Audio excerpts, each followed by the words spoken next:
Okay. Morning, gentlemen. Morning, Eamonn. Hi, Eamonn.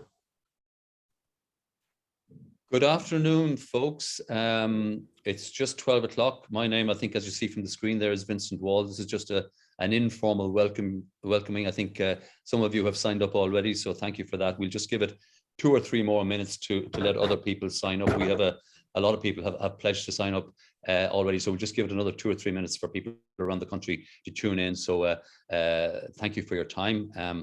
I'm here in a high-rise building in Dublin talking to you. I can hear the wind whipping outside, but it's I hope it's as bright and clear wherever you're tuning in from as it is in the capital. So as I say, we'll just give it another minute or 2 to tune in, and do a short formal introduction, and we'll take it from there.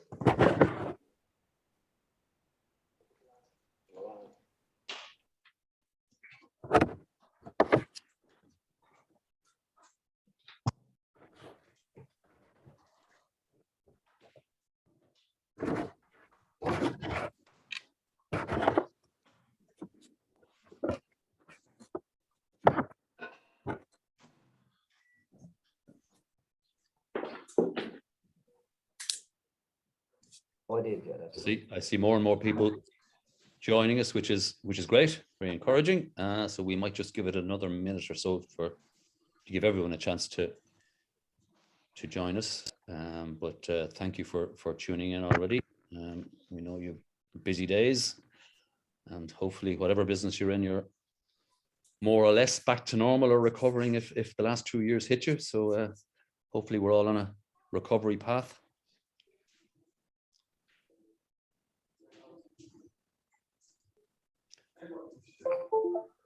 Just give it another 30 or 40 seconds now to give everybody a chance. 12 o'clock, as we all know in Ireland, really means 12:04. But those of you who have been punctual, thank you.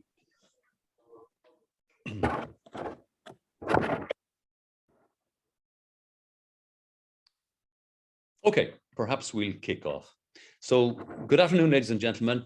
My name is Vincent Wall, and on behalf of ISME, I'm delighted to welcome you to this live webinar during which we plan to highlight some of the significant inequities between the tax treatment of private sector pension savings and those of the public sector, and also to highlight some of the steps you can take to help us address those inequities in the near future. In just a moment, I'll hand you over to ISME Chief Executive Neil McDonnell, who will present some of the key facts of the situation and also outline the planned next steps of the campaign of the programme. And then we'll open the floor to questions. Some of you have already sent in questions, and thanks for those. You can also send in your questions during the webinar, and we'll try and get to as many of them as possible to put to Neil. And also Neil will be joined by Eamonn Kielty, former ISME Chairman, of course, and Council Member, but Managing Director of Money Plus, the Sligo-based financial planning and advisory firm. We plan to finish up before 1 p.m. or just in or around 1 p.m. to let you back to your busy schedules, or perhaps to get a bite of lunch. Neil, I'll hand it over to you now. Away you go. Thanks very much, Vincent, and Maeve, I'll ask you just to mute all of our media if you can, just so there's some feedback coming through there. You're all very welcome this morning, ladies and gents, and I just want to talk you through our pensions equity campaign, which you will have seen live for the last number of months. I'm just going to shoot on now. Vincent has introduced the parties here, myself and Eamonn. Eamonn's expertise is in the pensions area. I'm not a pensions expert, and I'm here to talk about the challenge, but anyone that does have a more technical or pensions-based question, Eamonn can handle that. Very simply this morning, what I'm going to be doing is just giving some background on the challenge. I also want to outline the real risk to you and to us collectively of change in how pensions are treated. I want to introduce you to the Brokers Ireland technical paper and finish up by outlining what our key asks are in the challenge. Just for those of you who do want to see something about, pensions coverage in the country, the CSO produces pensions data every year. on pensions coverage. And if you follow those through to the latest one available, it is 2021, just in terms of the variances that are on it. And these are important to understand why we're doing what we're doing in ISME. It is interesting to note that 73%, almost 3/4 of people have an occupational pension only. Some of the stuff you would expect, so defined benefit contributions continue to go down, pensions continue to decline, and really they're only left in the public sector now and some financial institutions, and DC, defined contribution pensions, are going up. It is good to see that skilled trade workers, their coverage is increasing. It is worrying, though, to see for the first time this year that professional coverage at 81%, this 2021 was the first year that went down.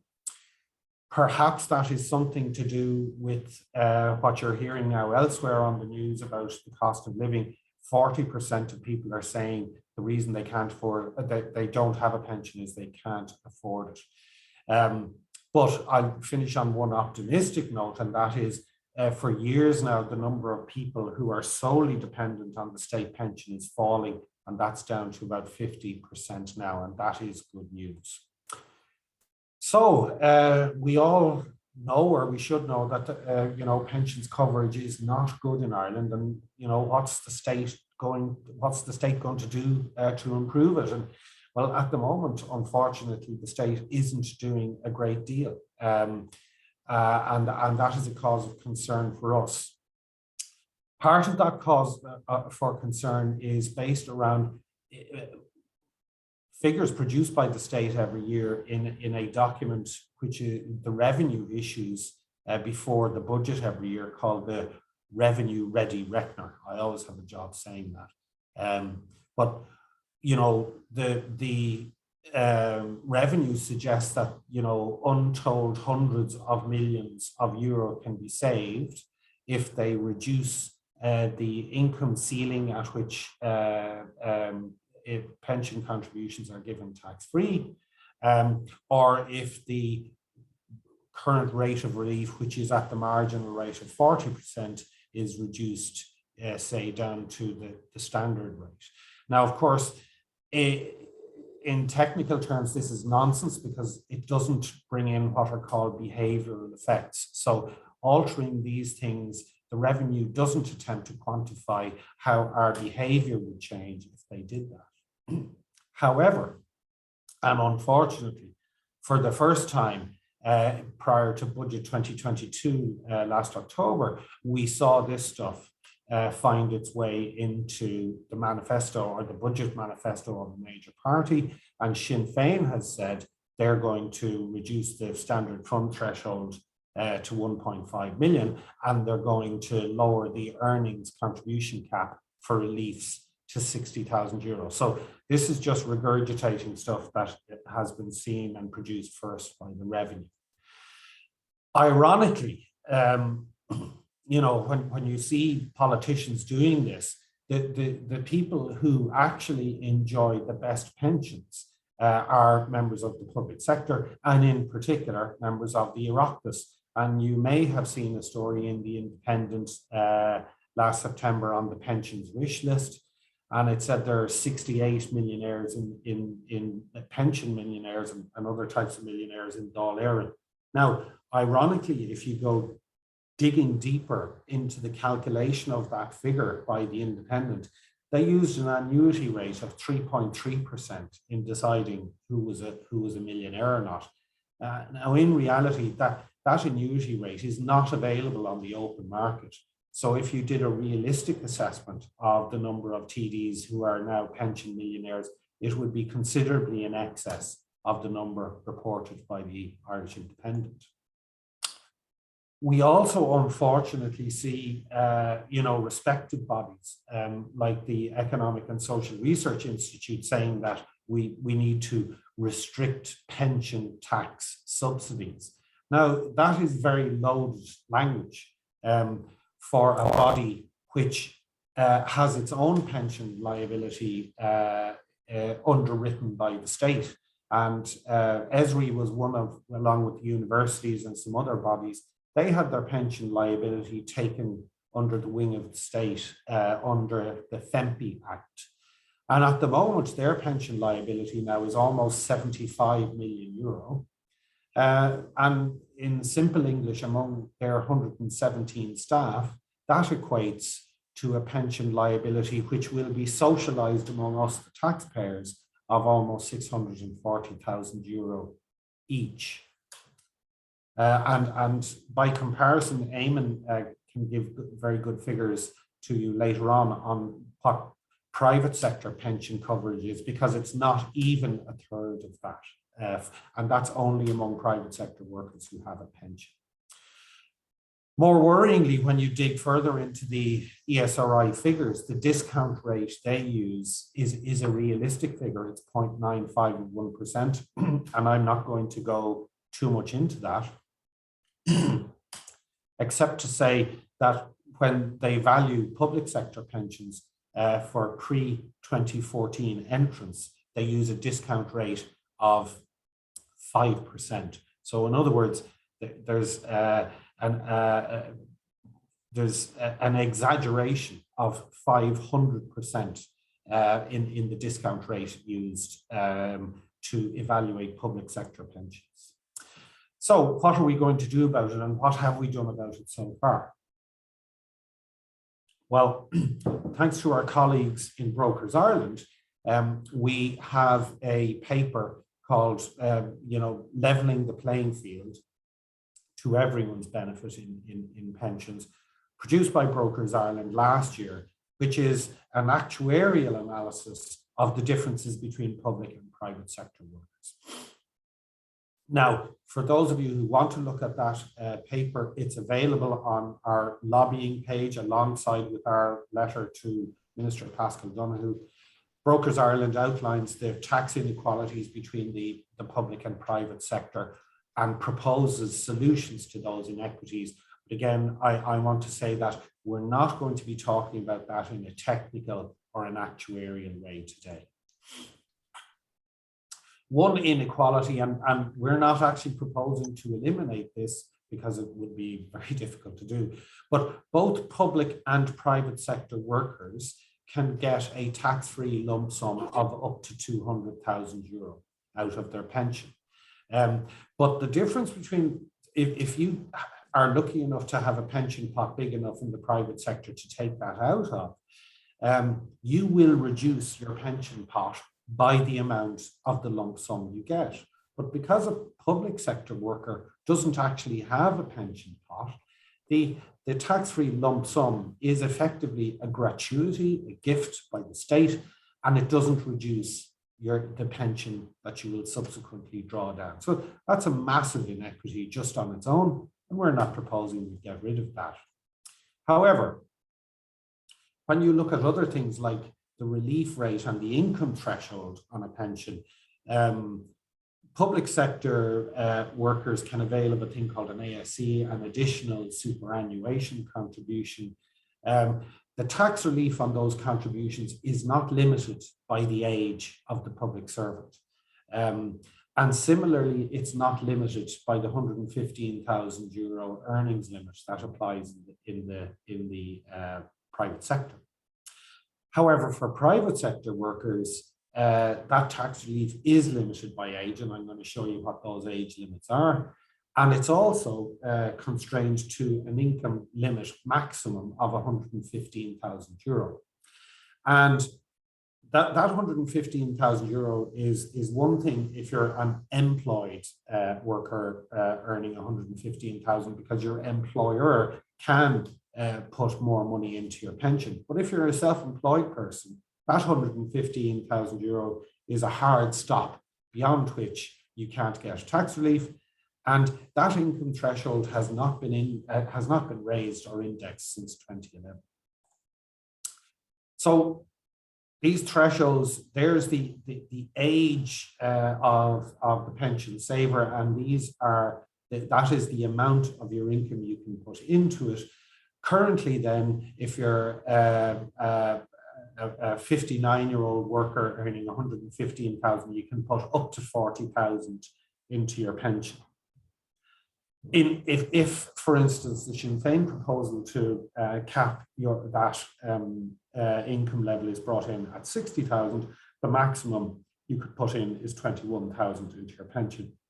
Now, these amounts of money seem very large, but let me tell you that if you're aspiring even to save enough money to get double the contributory old age pension, which is just over 12,000 euro, you will need to be putting very large amounts of your income away on an annual basis, depending on your age. The standard fund threshold only applies to a limited number of wealthier public and private sector workers. It was 5 million up to 2005, then it was reduced in 2009, it was never 2 million, sorry, in 2009, and it hasn't been indexed since. Very few people have a pension fund of 2 million or more, but in private sector, small businesses, you can find that the business owner has put the business premises in. It might be a hotel, it might be a restaurant, or it might be a warehouse. And they do find themselves in trouble from this threshold. But the manner in which that threshold, of course, again, public sector workers don't have a fund, so there is a valuation put on what their pension what their monthly pension will be, but that is capitalized or valued using a very unrealistic discount rate or annuity rate, depending on whether they entered the public service before or after 2014.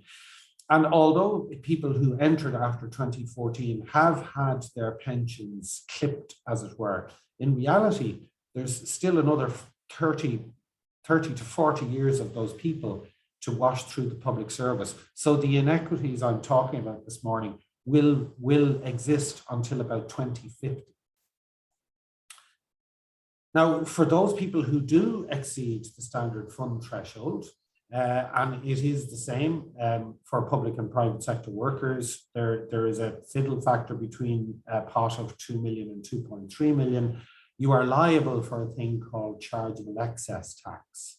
There are two ways out of that. If you're liable in the public service, you can use some of your gratuity, your tax-free lump sum, or the revenue allows you to convert that to a 20-year tax-free loan from revenue.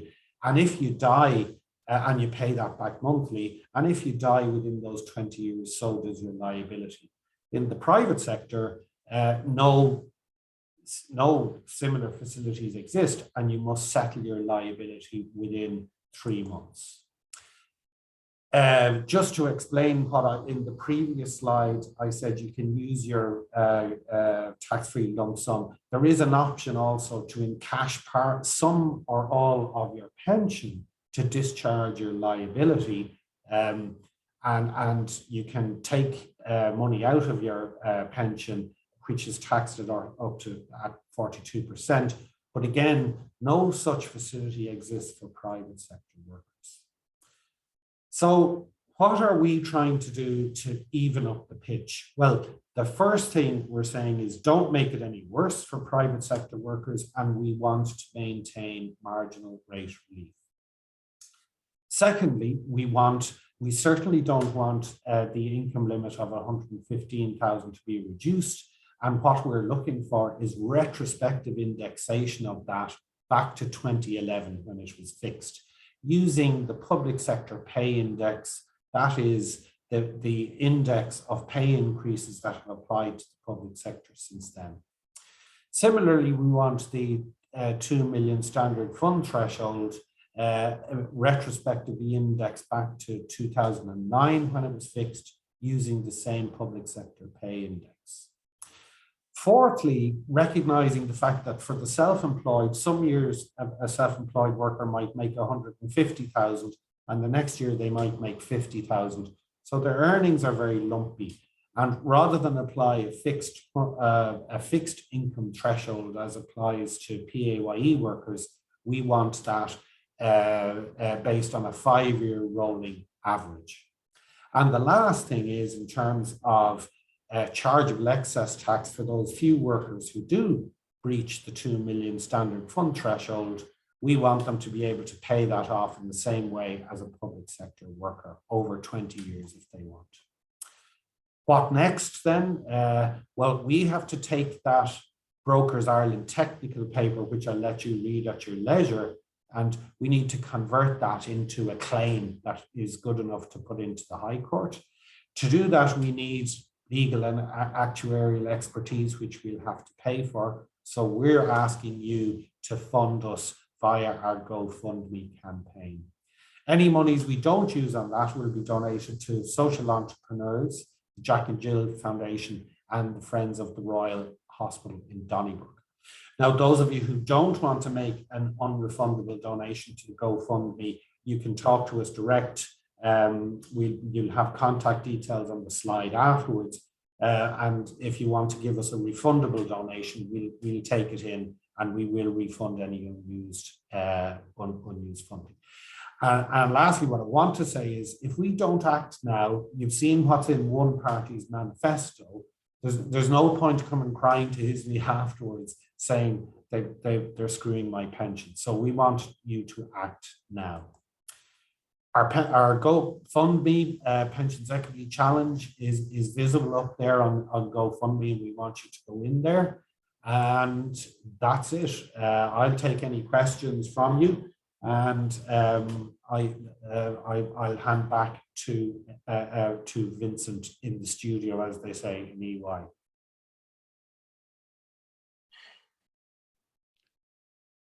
Thanks, Neil. I hope you can see me there. Are you able to see me, Neil? Yeah.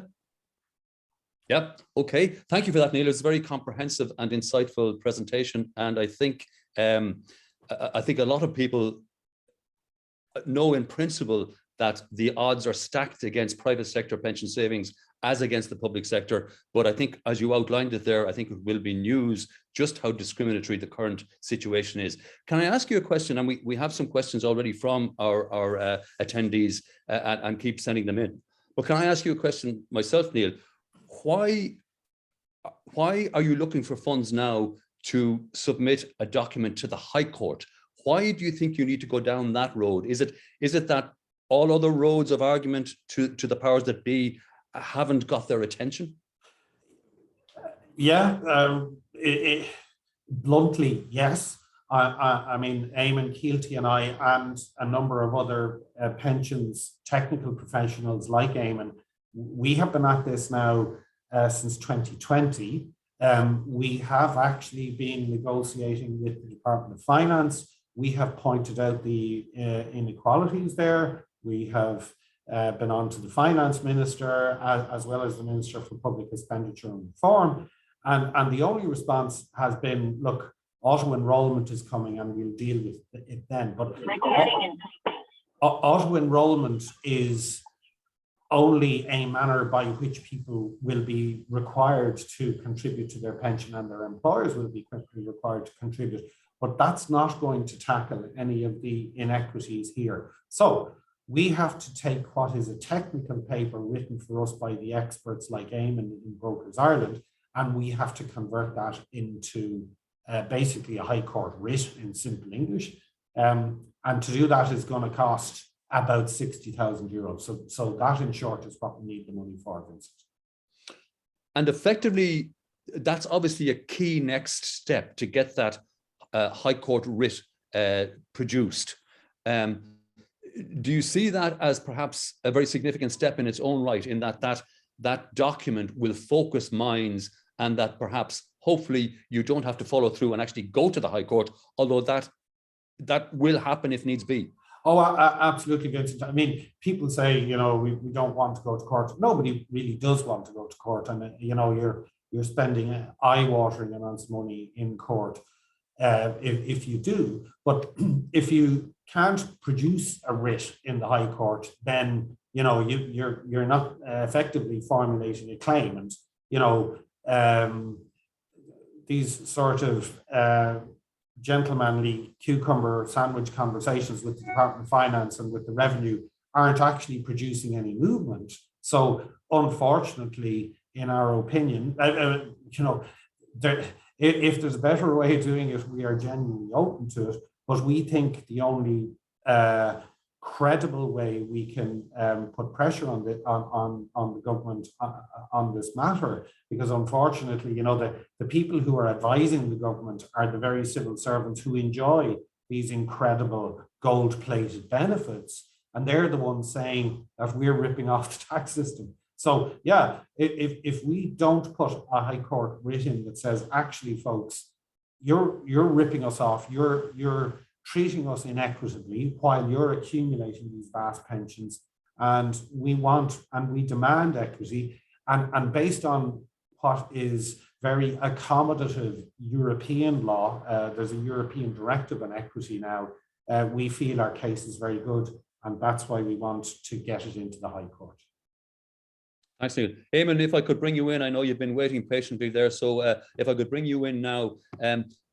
Neil referenced there, and we'll come back to the standard fund threshold, the amount under which a penal tax doesn't kick in, and that's €2 million at the moment. But give us a flavour of just, we know an awful lot of private sector employees and indeed business owners have no pension savings at all, which is being slowly addressed. But give us the kind of average pension savings out there in the private sector.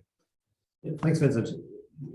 I'm sure most listeners will be horrified to believe or realise that the average pension fund in retirement accumulated over your lifetime in the private sector is about 90,000. That's the average. So yeah, I take Neil's point that, you know, there are significant issues with higher limits, but the vast majority of people are not affected at all. And the further point that Neil mentioned regarding tax relief is more to do with a tax deferral rather than a tax relief. You may get a tax relief on your contribution now, but in reality, you'll pay that back in retirement on the income you draw. So it's not true to say it's a free benefit, as perhaps some politicians might like to argue.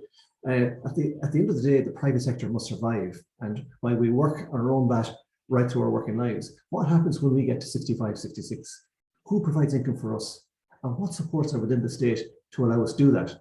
And I think it's really important, just on a wider point in the conversation, that the real substance of the point we're making here is not that we have an issue with what the public service have or don't have, but rather the inequity of the system that exists. And I don't believe it's anybody's fault, but it has evolved over a number of years. And it just has got to the point whereby, you know, 20 years later, we've introduced a system of pension legislation that has never been reviewed, never been indexed, never been maintained, and doesn't reflect the world we're in today. One of the key differences between and I take your point fully, that this whole campaign is not taking some of the privileges that the public sector has. It's to try and level the playing field for those hundreds of thousands of people in the private sector, some of whom are trying to scrape together to put savings by, some of whom don't have any savings, pension savings at the moment. But one of the key differences, Eamonn, is that everybody in the public sector, or nearly everybody in the public sector, has what's known as a defined benefit scheme, whereby they get a more or less guaranteed amount, a guaranteed proportion of their earnings in retirement, regardless of how the markets are or whatever. Whereas most people who have any pension savings at all in the private sector have a defined contribution scheme. Outline to us the difference there, and how much under a defined contribution scheme a saving of €90,000 might deliver you. Yeah, like a really good question. But to take your first point first, the defined contribution is literally like a tap filling a bucket. You know, the amount you put in determines the size of fund you have at the end of the day, and the amount of fund you have determines the amount of pension or lump sum you can draw from it. But on average, and obviously, you know, each case is going to be different, but you know, that's where maybe advice is important. And anybody who has those questions should talk to their own advisor about it. But in general terms, you can take 25% of your fund tax-free. So take the person with 90,000 or 100,000 to make the maths easy. 25,000 is tax-free, and the other 75 is going to pay you a pension. But the pension minimum requirement from the state is 4%. You could take more, but you'll get taxed more. But if you take just 4%, you're talking about something less than 3,500 of an annualized pension from that 75. So you need 750,000 to have an income of 35,000 per annum. So you'd hardly regard it as a king's ransom in that kind of context. And that's the position, I suppose, we're coming from. That it's about ensuring that there's a system in place that's actually fair to those who contribute over time and are encouraged and incentivized to do so. Otherwise, they will be back to the state in a later life wondering where are their incomes. Yeah. Neil, I think you referenced it in your presentation, and Eamonn pointed out there how, very few people in the private sector get to that €2 million threshold, the standard fund threshold, as it's called, whereby the system deems that you have excess pension savings and charge you a penalty effectively. But explain why that chargeable excess tax, how it is particularly discriminatory against private sector. Those small few who luckily get beyond the 2 million private pensions threshold, how they are discriminated against vis-a-vis their public sector counterparts in two ways. One, in terms of how that 2 million saving is valued, and secondly, how the tax kicks in on any excess. Yeah, Vincent, and as Eamonn said, this is very much a minority sport problem for the private sector. Very few individuals have a 2 million threshold problem, and the ones that tend to do so will have invested in some part of their business property early on. So typically in a family business, you have a shop or a restaurant or a hotel. That has been, the capital cost of that has been amortized over 20 or 30 years, while the first generation have been working in the business. And they have transferred the business as a going concern to the second generation, but they've held on to the asset, whether it's a hotel or a restaurant or farm buildings or something. They've held on to that in the expectation that the next generation is going to pay them what's going to be their pension.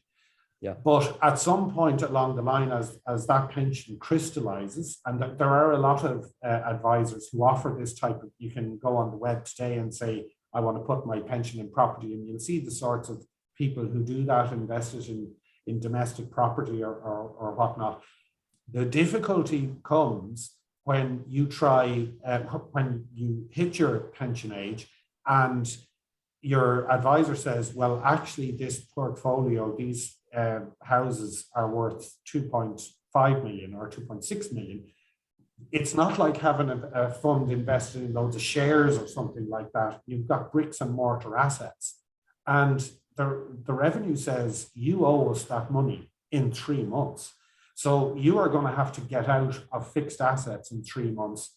Now, some people are clever and they watch what's happening in the last 5 years coming up to their pension. But those who haven't done so, those who don't have a really good advisor like Eamonn Kielty, are going to be in a real problem meeting their liability in effectively 90 days when they avail of their pension. And they're either going to have to try and sell an asset and get out from under it, or they're going to have to get a big loan to pay it off. And that issue, that problem doesn't exist for public sector workers with the same problem. And that's the core inequity. And in terms of that standard fund threshold itself, Eamonn, as we say, it's a relatively small number of people in the private sector who are lucky enough to get to that threshold and beyond, at which that excess tax kicks in.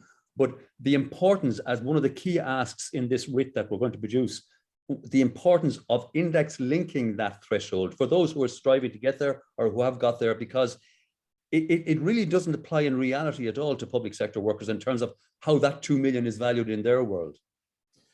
Correct. And to be honest, they don't have to worry about the 2 million or whatever number it is, because they have a promise of a gold-plated pension without necessarily a fund supporting it in the background. Whereas obviously, for those of the private sector, the fund determines your income. So if your fund does well in the markets, great. If the fund doesn't do well, then you suffer income-wise. So it's really important that it's well managed. But equally, it's important that it's, to some extent, indexed. And in the last 20 years, there has been no indexation. In fact, the numbers come down from a 0. There was no maximum at the outset. Then it came to 5, and now it's at 2. And we're worried in the industry that could reduce significantly in years to come. And that's a real concern for investors, a real concern for pension holders. And if I just pick up on one small point that Neil referred to, the real limit is actually 2.15 million.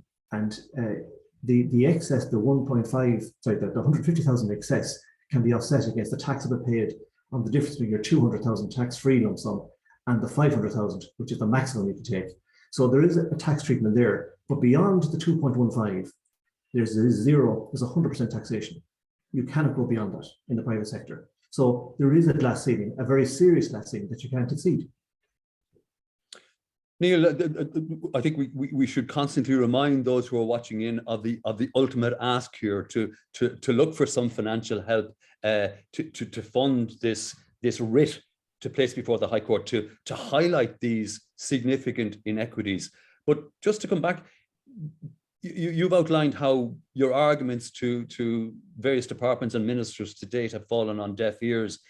Do you think that is because they don't actually fully understand, that senior public servants and politicians don't actually understand themselves how valuable the asset of a guaranteed pension out of the exchequer is to them? I certainly think there is an element of that in the broad and general public service, and that isn't a problem that hit overnight. So a bunch of things have happened over the last number of years. Fortunately, we are living longer, so our age mortality is moving out. However, that has come at the same time as a reduction in our fertility rate. So we have more pensioners dependent on fewer income earners. So that has manufactured a part of the problem. At the same time as governments have been, these are all the macro issues, at the same time as governments have been printing money, so bond yields and all that have gone way down. Perversely, as stock prices have raised, your private sector worker doesn't have the money to go into those equities. So they haven't, although public servants will point out, oh, but hey, look at the Dow Jones. That's no good to someone who isn't in the Dow Jones. So there has been a disconnect between those who, these public sector pensions. Years ago, someone retired at 65 and they were dead at 70 or 71. So the exposure of the exchequer to what they were making was actually relatively small. So what we've had is a steady erosion of all these assumptions that made up what the value of a public service pension was and the amount of money that private sector workers could put away. It wasn't in a big bang, it was like peeling an onion. But now in the year 2022, we find ourselves with a whole cohort, a massive cohort, more than 1 million private sector workers, only 40% of whom have made any arrangement for their pension beyond the contributory old age pension. And that's a minefield coming down the pike, isn't it? Absolutely. And when you do hear talk of generation rent, just to put it in simple terms that people there will understand, if your average rent now is something like 1,400 euros a month for any sort of apartment, your total contributory old age pension for a single person is 248 euros a week. Times 4 is just under 1,000 euro. You will not even be able to afford to live in the place that you're renting now. So what we're saying is, while politicians are talking about the tax expenditure, and to be fair to them, that is a World Bank expression, it's not our public services. But what we're saying is, folks, that's completely unrealistic. We now need to be saving because we have fewer children to support us when we retire. We need to be saving much more. The only way we're going to be able to save much more is not only that the incentives that are there now are maintained. We're saying, folks, stop talking about restricting these things. We need to expand these things. The tax relief needs to be there. You, whether through ignorance or blissful disregard, you in the public service who are talking about us in the private sector, what you have is completely unsustainable. Now, that's a different argument, which Eamonn and I are not making today. But what we're saying is private sector pensions are sustainable. where employees and employers get together and they fund their pensions. What we're saying is, don't make this any worse, and you need to make it better. And we've asked you politely to make it better by writing to the Civil Service and the Department of Finance, and you have said no. So we don't want to take you to court, but we're going to take you to court. And we need the money to formulate that writ to go into the High Court. And don't forget, folks, that GoFundMe facility there, which Neil will remind you of again before that's the whole purpose there. And I'll have a question for that in a second, Neil. I know you don't want this campaign to be divisive, Neil. It's not a question of getting stuff back from the public service. There's some fine people there doing great work, but we have a question here from somebody that I think is obviously, maybe some scales have fallen off their eyelids. They're asking what type of public sector person has a standard fund threshold above €2 million. Like the way it's calculated for public servants, there's an awful lot of public servants with that value in their pension, isn't there? Well, not just the elite few. I'm going to get Eamonn, who obviously will talk anonymously about some of his client base, but you essentially have two sorts of people there. You have the likes of medical consultants or senior counsel in law who go onto the bench, and they have you get a senior counsel who becomes a judge, and they now have a big pension that exceeds the threshold. They can make this problem go away. Similarly, with a surgeon who takes on a HSE contract, the revenue will assist them in making this problem go away. But before Eamonn chips in with real world examples, what we're saying is, once you get to assistant sec gen level or above, in other words, once you're paid around 140, 150,000 in the public service, even if you never become a judge or take on a HSE contract, in reality, if you're making 140 grand a year and you're going to get a pension of 70,000 a year, and maybe Eamonn can put real value figures on this now. If you walked into Eamonn Kielty's office and said, Eamonn, I'm 45 or 50 and I want a pension of 70,000 euros a year and I retire, he's going to give you some very unpleasant news. And maybe this is the best point to switch over to Eamonn. That's a cue for you, Eamonn. I think we're going to get some eye-watering numbers here, are we? I think Johnny Sexton would call that a very hospital pass oriented question. but yeah, look, the number that you described, Neil. If you wish to have a salary or a pension income at 65 or 66 of 70,000, you need a fund of 1.75 million. At a minimum, and that's assuming that everything worked market-wise in your favor.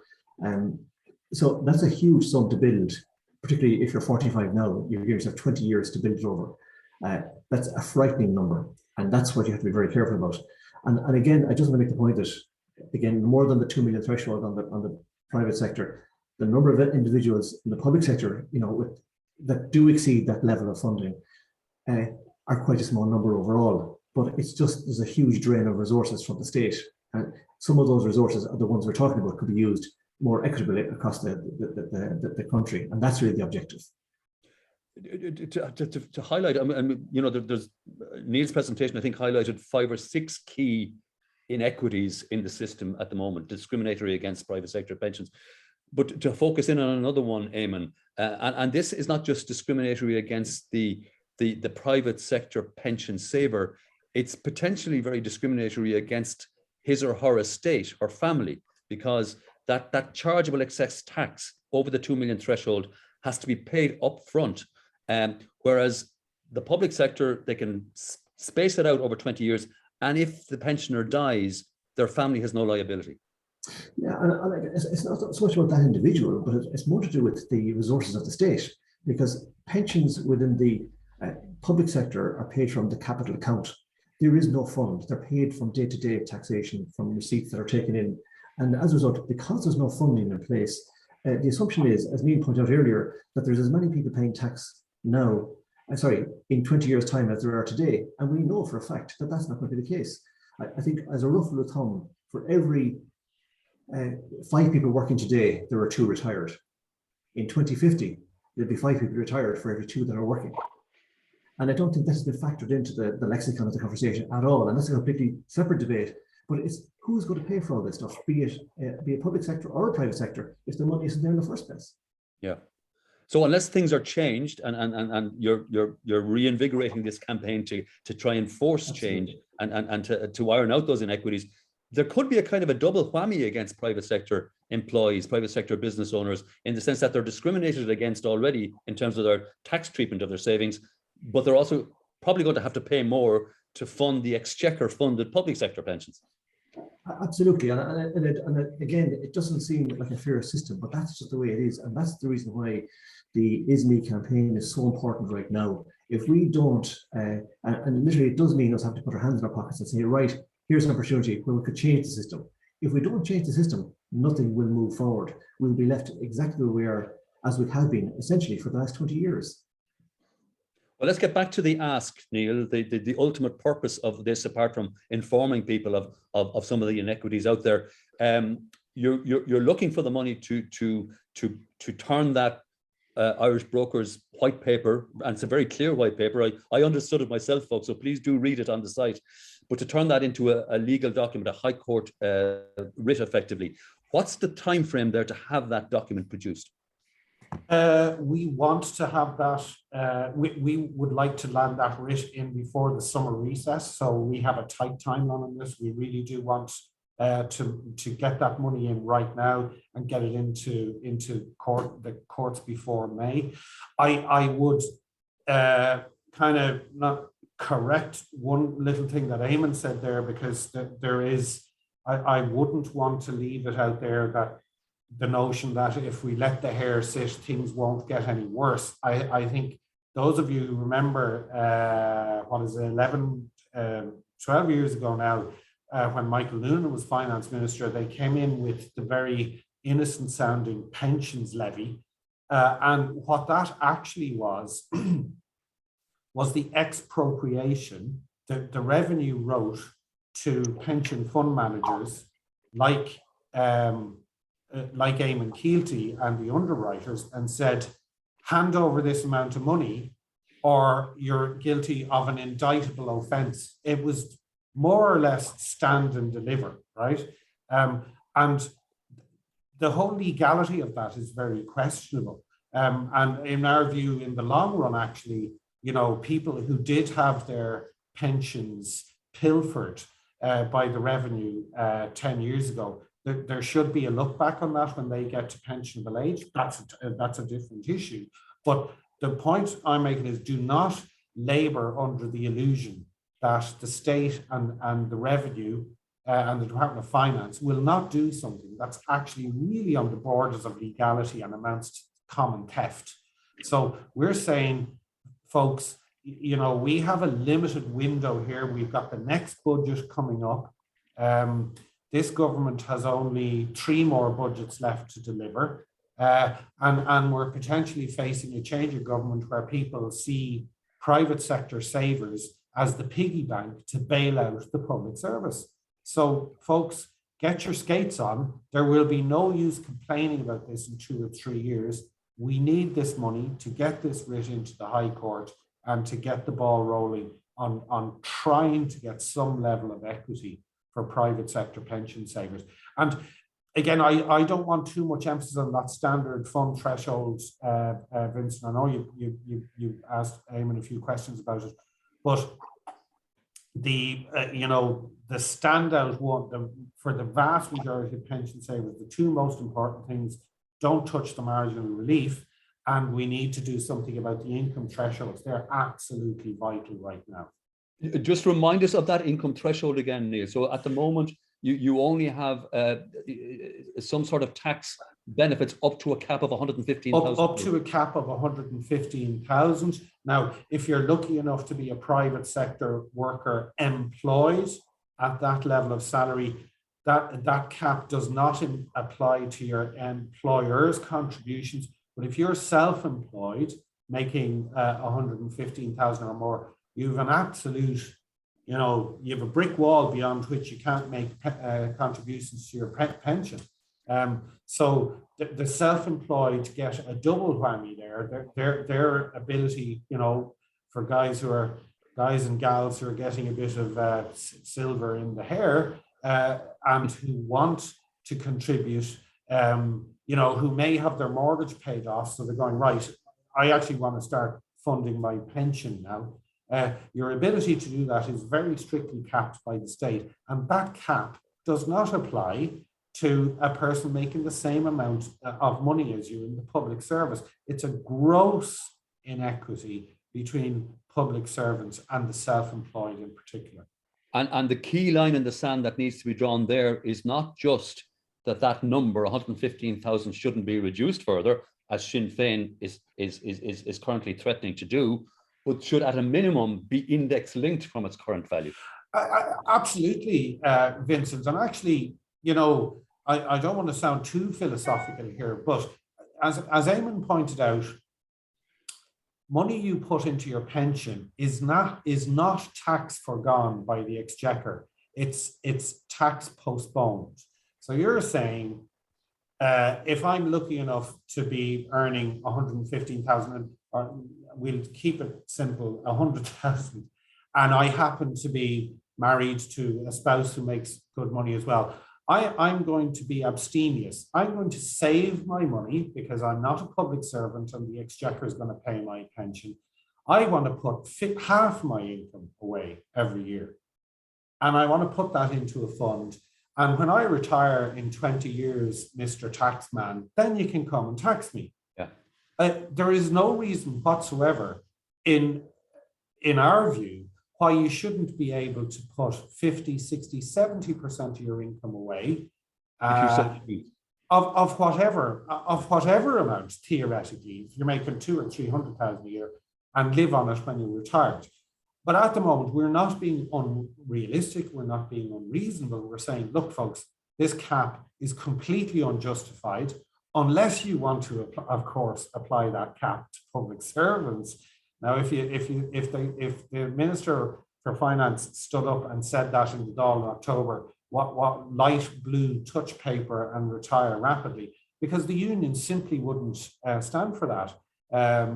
But what we're saying is, well, we just want fair play and equity for private sector workers, and most particularly for the self-employed who are most disadvantaged by that. And the broader issue here, Eamonn, is not just the thousands of people out there in the private sector who don't have any pension savings at the moment for various reasons, because they can't afford it or they have other costs, but that those who are mindful to skimp and save, that motivation may go if they realize how heavily stacked the system is against private sector pensions as against the public sector. Absolutely. Very hard to get exact numbers, but we're of the view that possibly 1/3 of all private sector workers have no pension at all. So technically speaking, 1/3 of this audience may not have a pension, and that's a concern. Yeah. Secondly, the 2/3 that have clearly haven't got that level of contribution that we would need. So the tax reliefs that Neil points out to, the threshold of salary, are really important incentives to encourage people to do the right thing. And Neil hinted earlier, the right behavioural thing for society, because the problem is not going away. It's more likely to get worse as time goes by. I'm looking at the time here, folks. It's 5:01, and we promised people that we'd let them away to their lunch or to their busy work schedules within the hour. So, Neil, I'm going to turn to you finally, just to make that rallying call. I think both you and Eamonn have outlined very clearly the inequities that are there in the system, and they're just the principal ones we've highlighted today that are in the system there, and the impact of that on people and on pension savings generally. So remind us of the rallying call and how people can help, and perhaps a minimum reasonable contribution you might like. Yeah, well, I just see in the chat room there, Dennis has made a very good point, about the brokers sharing this. Maeve will be sharing what you've seen on screen after this. And we would encourage, if everyone on this call today, we've 31 viewing it now, shares that 3 times, it's going to go exponentially if you ask those people to share it. Our key asks are, we are looking for donations of 100, 200, 300 in the GoFundMe, Vincent. Now, the nature of GoFundMe is we can't reverse a payment in GoFundMe. Yeah. So if we've unused funding in the GoFundMe, it will go to the charities you saw there. However, those who, I am delighted to say that, you know, we've had very generous donations that you don't see on our GoFundMe page directly, but those people are saying, you know, I do want to be refunded that money in total. We can do that, but you have to contact us. Don't put it through the GoFundMe. You know, just contact us in the office, and we have a dedicated bank account for all of this money. And we will refund people unused cash out of that. But what we're saying is, get the money into GoFundMe now, get the money directly into us in ISME now, and we will be able to put a solid case into the High Court.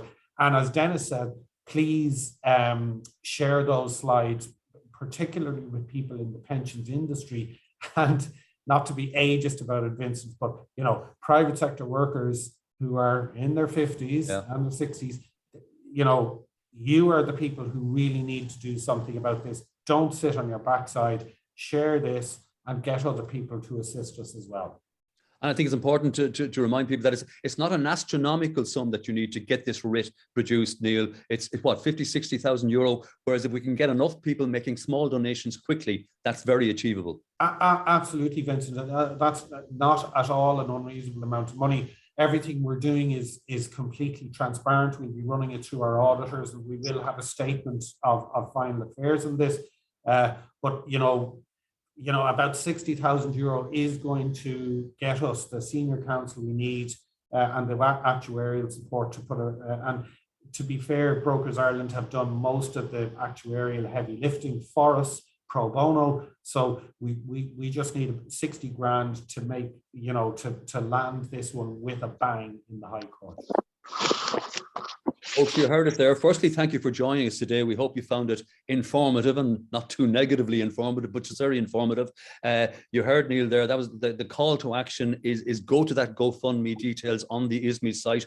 Talk to your neighbours, your friends, your business associates who are equally being discriminated against at the moment, and try and get those funds in to get that very important next step there, to get that writ in place by early summer. And that hopefully will focus minds in the powers that be. But thank you for joining us this afternoon. Thank you, Neil. Thank you, Eamonn, for joining us and for being so informative about the issue at hand and the campaign that is now being relaunched with additional vigour. And enjoy the rest of your day. Thank you. Thanks, Vincent.